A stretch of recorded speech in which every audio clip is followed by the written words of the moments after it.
વીરપુર સ્થિત કરોડોના ખર્ચે બનેલા એસી બસ સ્ટેન્ડમાં રાતના સમયે લાઇટો અને પંખાઓ બંધ થઈ જતા અંધારપટ છવાઈ જવાની ગંભીર સમસ્યા સામે આવી છે। સૌરાષ્ટ્રના વિશ્વ વિખ્યાત યાત્રાધામ જલારામ બાપાની પવિત્ર ભૂમિ પર આવેલા આ બસ સ્ટેન્ડમાં મૂળભૂત સુવિધાઓના અભાવે યાત્રાળુઓ અને મુસાફરોને ભારે હાલાકીનો સામનો કરવો પડી રહ્યો છે। ઉનાળાની ગરમી વચ્ચે પંખાઓ બંધ રહેતા મુસાફરો પરેશાન થઈ રહ્યા છે। મહિલાઓ, બાળકો અને વૃદ્ધો માટે પરિસ્થિતિ વધુ મુશ્કેલ બની રહી છે। સ્થાનિકો અને યાત્રાળુઓએ એસટી તંત્રને તાત્કાલિક સુવિધાઓ પુનઃ શરૂ કરી નિયમિત જાળવણી કરવાની માંગ કરી છે।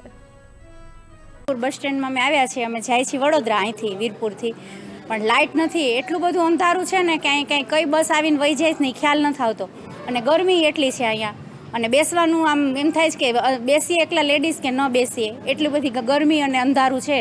તો સરકાર આમાં કંઈક કરે અથવા તો આપણું પ્રશાસન કંઈક કરે એવી રીતની અમારી વિનંતી। શું કે યાત્રાળુ એક વીરપુર યાત્રાનું ધામ છે, શું કહેશો એના માટે કે યાત્રાળુ બહુ હેરાન ન થાય, અને અહીંયા 2 દિવસ થયા રોજ રાત્રે લાઇટ વહી જાય છે, તો આના અંગે કંઈ કરે પ્રશાસન, એના માટે અમે વિનંતી કરીએ છીએ પ્રશાસન। હું છેલ્લા 1 કલાકથી બસ સ્ટેન્ડ પર ઊભી છું, મારે અમદાવાદ જવું છે અને લાઇટ પણ અહીંયા નથી, પંખા પણ ચાલુ નથી અને બહુ મચ્છર છે, અને છેલ્લા 1 કલાકથી લાઇટ પણ નથી, બસ પણ આવે છે તેનો નંબર પણ દેખાતો નથી ને બહુ પ્રોબ્લેમ થાય છે।